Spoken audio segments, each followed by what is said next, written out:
Math class में आप लोगों का स्वागत है। कल हम क्वेश्चन नंबर 12 तक देखे थे। आज हम उसके आगे देखने वाले हैं। आज इसका नेक्स्ट पार्ट है, जो कि आज ये चैप्टर आप लोग का कंप्लीट हो जाएगा। ट्रायंगल हम लोग देख रहे हैं, थ्योरम तो पहले ही देख चुके हैं। अगर कुछ प्रॉब्लम है तो पीछे वाले वीडियो आप देख सकते हैं। और चलिए अब देखते हैं क्वेश्चन इसे। चलिए 12 नंबर में है, दो समरूप त्रिभुजों के क्षेत्रफलों का क्रमशः 81 सेंटीमीटर और 49 सेंटीमीटर है। यदि पहले त्रिभुजों की ऊंचाई इतना है तो दूसरे त्रिभुज की ऊंचाई क्या होगा। मान लेते हैं दो त्रिभुज दे रखा है, सही है। दो त्रिभुज हम लोग ले लेते हैं, एक ले लेते हैं ए बी सी और दूसरा डी डी और ये हो गया ई और एफ। इसका एरिया मानते हैं, दे रखा है आपका कितना है 81 सेंटीमीटर स्क्वायर। और इसका एरिया जो है ये दे रखा है आपका कितना 49 सेंटीमीटर स्क्वायर। और इसकी ऊंचाई मान लेते हैं m है और इसकी ऊंचाई क्या है n है, ठीक है। तो एक का दे रखा है 6.3, इसका हाइट कितना दे रखा है 6.3। तो इसके हाइट के बारे में बात कर रहा है कि इसकी ऊंचाई क्या होगा। तो हम लोग पढ़ चुके हैं, क्षेत्रफल त्रिभुज ABC बटे क्षेत्रफल त्रिभुज DEF बराबर ऊंचाई है। ऊंचाई यहाँ AD AM माने हैं, AM का स्क्वायर और यहाँ DN का स्क्वायर। ये दे रखा है कितना 81 और ये दे रखा है 49 और ये दे रखा है आपका 6.3 का होल स्क्वायर और ये हो जाएगा DN का होल स्क्वायर। इसको हल करेंगे हम लोग, 81 बटे 49 और 63 मतलब 63 गुने 63 करेंगे अगर पॉइंट हटा करके तो आपका आ जाएगा 39 59 और नीचे पॉइंट हटेगा तो 00 और ये हो गया DN का होल स्क्वायर, सही है। तो ये आपका 81 बार में कट जाएगा कितना 49।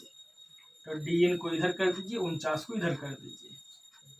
DN स्क्वायर इक्वल 49 गुने 49 और बटे का 100, स्क्वायर हटेगा तो DN बराबर क्या हो जाएगा अंडर 49 गुने 49 और बटे का 100 निकल करके एक आएगा 49 और बटे 10 मतलब कि 4.9 सेंटीमीटर।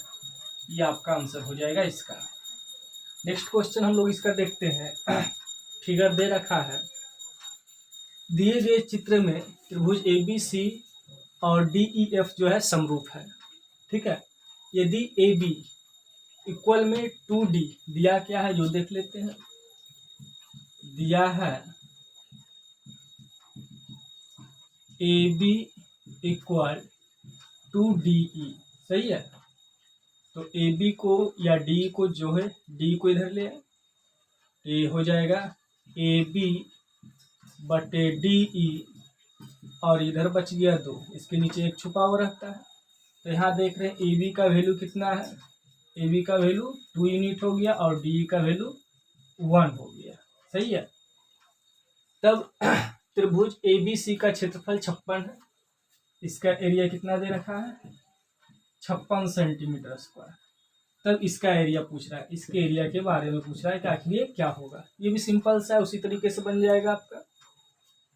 क्या करेंगे, क्षेत्रफल त्रिभुज ABC बटे क्षेत्रफल त्रिभुज DEF और भुजा के बारे में बात कर रहा है तो AB और DE, AB का स्क्वायर और DE का स्क्वायर। थोड़ा सा भी आप लोग को अगर प्रॉब्लम हो रहा है तो बस इसके पीछे वाले वीडियो आप देख लें, उसमें थ्योरम के साथ बताया गया है। आपको फिर कोई की दिक्कत नहीं होगा, चैप्टर आपका पूर्ण रूप से कंप्लीट हो जाएगा।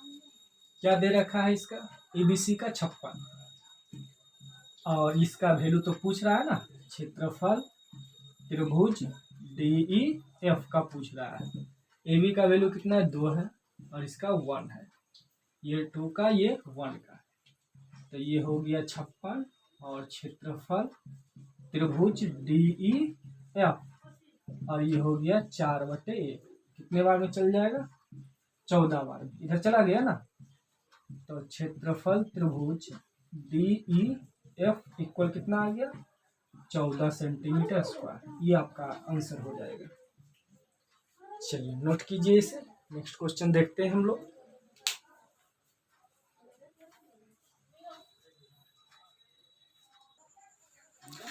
नेक्स्ट 14 नंबर में आपका दे रखा है दिए गए चित्र में DE पैरेलल BC है, ये दोनों आपस में पैरेलल है और D इक्वल 4 है, BC इक्वल 5 है। तो ADE और समलंब चतुर्भुज BCED के क्षेत्रफल का अनुपात, मतलब क्या इसका रेशियो और इसका रेशियो पूछा गया है। तो निकालते हैं। पहले दिया क्या है, क्षेत्रफल त्रिभुज ABC बटे क्षेत्रफल त्रिभुज DEF ABC है ना, ABC और DEF। तो ABC का BC भुजा है कितना, BC, और DEF कहा गया DEF, अच्छा DEF ADE है, ADE तो ADE का भुजा DE है, DE का स्क्वायर, सही है। तब यहाँ BC कितना मेरे पास है, BC 5 है और DE कितना 4 है, तो ये हो गया 25 और ये हो गया 16। किसका आया है, एक त्रिभुज ABC का है और एक त्रिभुज ADE का है। तो हमको ADE का तो पता चल गया, क्या है, क्षेत्रफल त्रिभुज ADE बराबर कितना, 16 सेंटीमीटर स्क्वायर। अब चाहिए हमको क्षेत्रफल त्रिभुज ABC, कितना है, 25 सेंटीमीटर स्क्वायर। हमको चाहिए क्या, क्या चाहिए, BCED चतुर्भुज BCED का क्षेत्रफल क्या हो जाएगा। अगर ये बड़े वाले त्रिभुज में से छोटा वाला त्रिभुज को घटा दिया जाए तो ये भाग बचेगा कि नहीं बचेगा, ये बड़े वाले भाग में अगर ये छोटे वाले घटा दिए तो ये बचेगा आपका। तो बड़े वाले भाग कितना है, 25 और छोटा वाला कितना है, 16, घट करके आपका कितना बचा, 9 सेंटीमीटर स्क्वायर। रेशियो पूछा है, किस किस में रेशियो है, ADE क्षेत्रफल त्रिभुज ADE बटे क्षेत्रफल चतुर्भुज, किसका चतुर्भुज है, तो इसके बारे में BCED। तो ADE का क्षेत्रफल कितना लाया है, AD 16 है और ये कितना लाए हैं, 9 लाए हैं, अर्थात 16:9 आपका आंसर हो जाएगा। सही है। नेक्स्ट लिखते हैं, दिए गए चित्र में PB और QA रेखाखंड, PB और QA एक दूसरे इस पर क्या है, AB पर लंब है, ठीक है। दिया है आपको, दिया हुआ है PB लंब AB और QA लंब AB, दोनों AB पर लंब है, ठीक है। ये इस पर है और ये इस पर है। तो निकालना हमको क्या, QOA ये एरिया और ये आपका दे रखा है। तो इसके लिए हम लोग क्या कर लेंगे, है ना, यार लिखेंगे क्षेत्रफल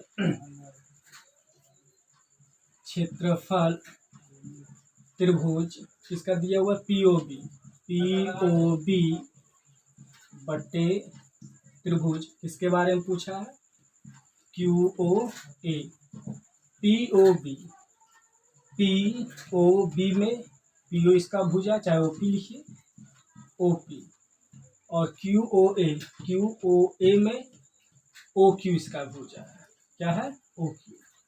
तो POB आपको दे रखा है कितना, 80, और इसके बारे में पूछा गया है त्रिभुज QOA के बारे में। OP कितना है, 4, और OQ कितना है, 7 है। इसको कर लीजिए, ये हो गया 16 और ये कितना हो गया, 49, और 80 बटे त्रिभुज QOA कितने बार में, 16 25 80, 5 बार में। इसलिए क्षेत्रफल त्रिभुज QOA बराबर 5 गुने 49, तो गुना कर दीजिए 245 सेंटीमीटर स्क्वायर। चलिए नेक्स्ट क्वेश्चन देखते हैं, इसको लिखिए फटाक से। नेक्स्ट क्वेश्चन आपका 16 नंबर है। 16 नंबर में आपको दे रखा है ABC एक त्रिभुज है, ABC एक त्रिभुज है, और PQ एक सरल रेखा है। PQ एक सरल रेखा है जो AB से P पर तथा AC से Q पर, AB को P पर, AC को Q पर मिलती है। यदि AP 1 है, PB 3 है, AQ 1.5 है, CQ 4.5 है, तो सिद्ध करें कि त्रिभुज APQ बराबर 1/16 त्रिभुज ABC का क्षेत्रफल होता है। चलिए ठीक है, करते हैं। दिया क्या है आपका दिया हुआ है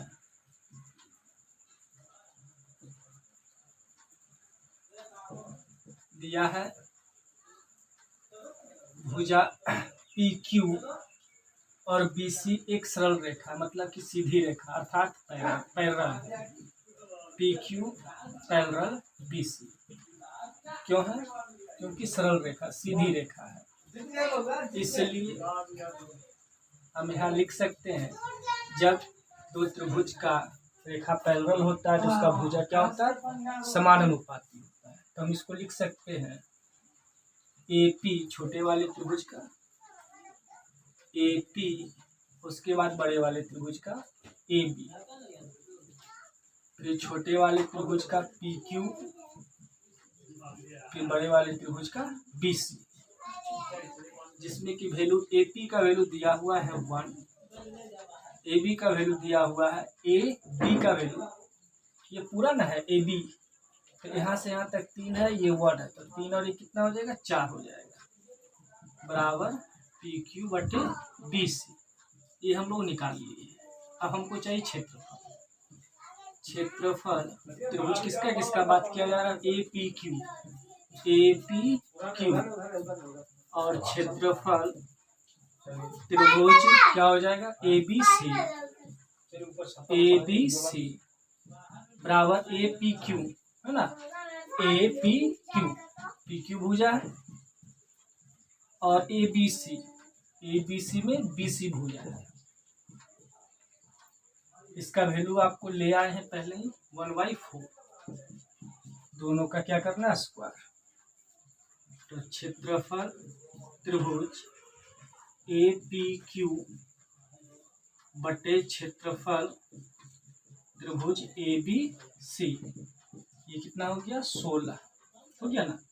तो देखिए त्रिभुज ABC को इधर भेज दीजिए, क्षेत्रफल त्रिभुज APQ इधर में चला जाएगा, तो 1/16 क्षेत्रफल त्रिभुज ABC, ये आपको प्रूव करना था, सही है। चलिए नेक्स्ट क्वेश्चन, जो कि ये लास्ट क्वेश्चन है। आशा करते हैं कि आप लोग को ये अच्छे से लेसन समझ में आया होगा। इसे खुद पढ़ें, अपने दोस्तों में भी शेयर कर लें, जिनसे कि उन्हें भी फायदा हो, और लाइक शेयर सब्सक्राइब करना ना भूलें। देखिए ABC एक समकोण त्रिभुज है, ABC एक समकोण त्रिभुज है, तथा AD लंब है BC पर, AD लंब है किस पर, BC पर, D भी हो गया समकोण। मतलब कि यहाँ पर आपको दे रखा है कोण A इक्वल में कोण D इक्वल में 90 डिग्री, और तो त्रिभुज ABC और AD सी के क्षेत्रफल, ए डी सी के क्षेत्रफलों का अनुपात, मतलब बड़ा वाला और छोटा वाला का रेशियो निकालना है। सही है। तो ठीक है, तो यहाँ हम लिख सकते हैं, देखिए कोण ए के सामने वाला BC कर्ण है, त्रिभुज ABC में कर्ण कौन है? BC। कौन है? BC है। कौन है? BC। BC कितना हो गया? BC कितना हो गया, है ना? कर्ण यहाँ पर कौन हो गया? ABC में ए के सामने वाला भुजा ही कर्ण होता है BC। BC कितना दे रखा है आपको? 13 सेंटीमीटर। और त्रिभुज ADC में इसमें कर्ण कौन है? D के सामने वाला ये AC कर्ण है। AC कितना दे रखा है? 5 सेंटीमीटर। अब निकालना क्या है? क्षेत्रफल त्रिभुज किसका रेशियो? ABC बटे क्षेत्रफल त्रिभुज ADC। तो ABC में भुजा कौन बना? ABC में BC बन गया और ADC में AC बन गया। दोनों कर्ण को ले लिए, कोई एक भुजा लेना था, है ना? तो BC कितना है? 13 और AC कितना है? 5। तो ये आपका हो गया कितना? 169 और ये हो गया 25। तो लिख सकते हैं दोनों का क्या पूछा था हमको? क्षेत्रफल का अनुपात। तो आ गया क्षेत्रफल त्रिभुज ABC बटे क्षेत्रफल त्रिभुज ADC 169 बटे 25, अर्थात 169 रेशियो 25 आपका आंसर होगा। इसी के साथ ये लेसन आपका समाप्त होता है। अब अगले लेसन की तैयारी करते हैं 6.5 का, जिससे कि आपका ट्रायंगल का पूरा लेसन कंप्लीट हो जाएगा। और नेक्स्ट लेसन का वीडियो पाने के लिए कमेंट करके ज़रूर लिखें और अपने दोस्तों में लाइक शेयर सब्सक्राइब करें, जिनसे कि उन्हें भी फायदा हो। चलिए, धन्यवाद। नोट कीजिए।